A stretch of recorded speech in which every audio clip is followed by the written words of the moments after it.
Hello there, good morning. It's me again, and welcome back to my YouTube channel, Conversationist.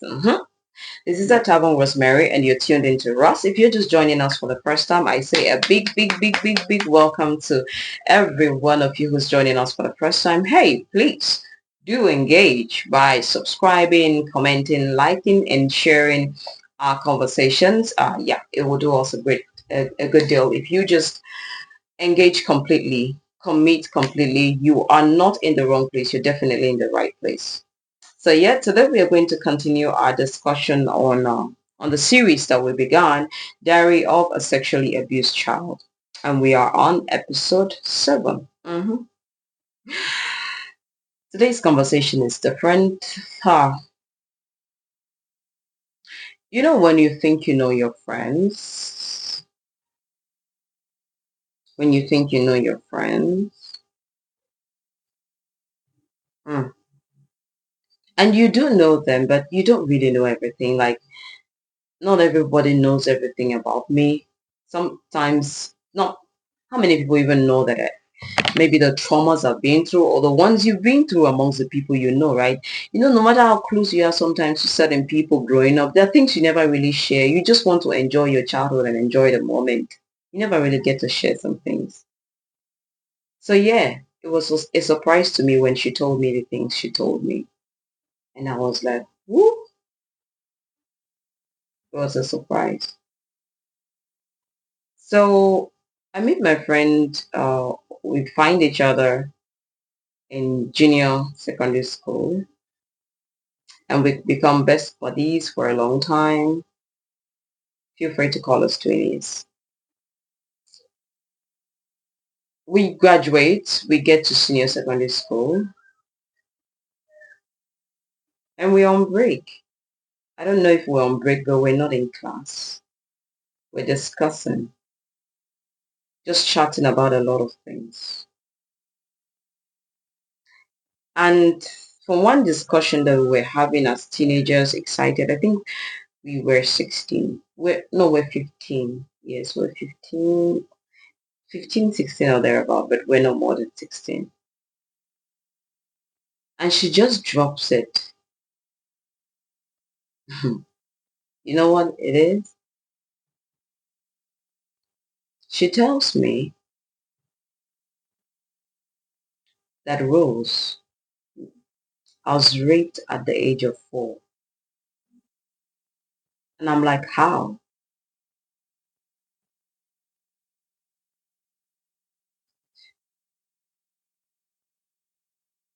And she said, so children are outside playing, right? They're all playing at maybe at a particular field where they were living. And then while they are playing, this lanky, tall, elderly man comes out. And the moment the children see him, they all run. You know, children have instincts.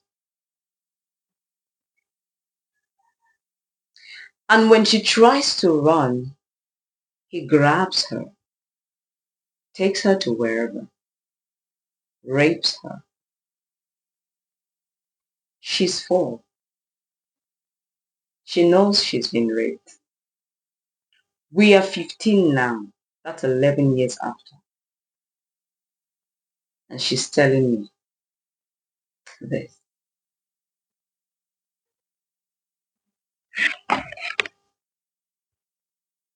Guess what?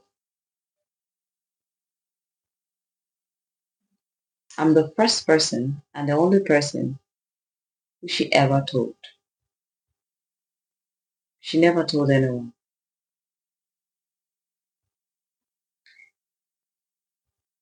And when she told me that, I couldn't even bring myself to tell her about my own sexual abuse escape. Like, what? The last episode I shared is just one of them. I mean, the 6th episode.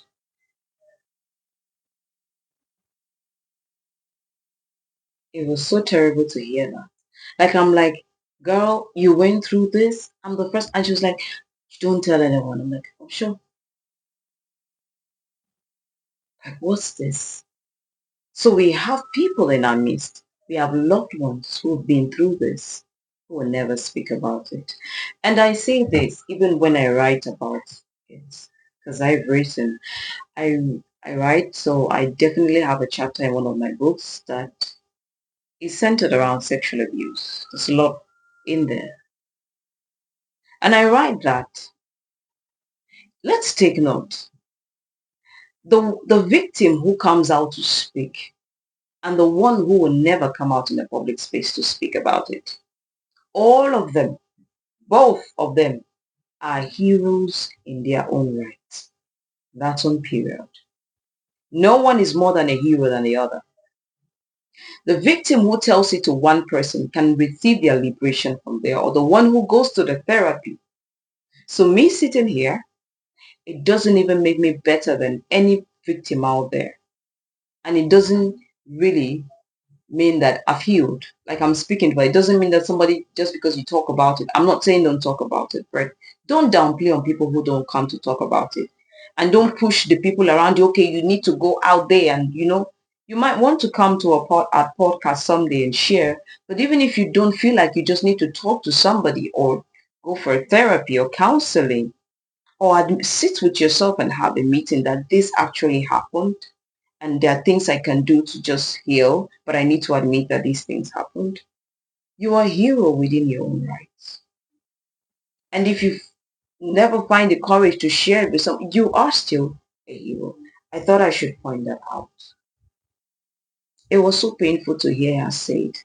Because at that point, she was just saying it casually. It's how she just told the story casually, like, yeah, I was raped. So, Rosie, don't tell anyone. I'm like, okay, what? This was one hell of a confession. How do you do that? Why didn't you tell anyone? I'm talking to her and asking her, what, did I ever tell anyone about mine? At that moment, I just wanted to hug her, protect her, do anything I could. But I couldn't. The deed was done and we were older now. We knew better now. Not like the sexual abuses out there were over with just because we're older. Because the older you get, you even pinpoint them more and you see them. They're just walking all around, right? I don't know. When she told me that story, I kept thinking in my head, like, I'm picturing a tall, lanky. I don't know why I keep picturing that man was tall and lanky, like really lanky, with white beards, putting on a white jalabia. I keep thinking it's a jalabia he was wearing. And then I see other children running.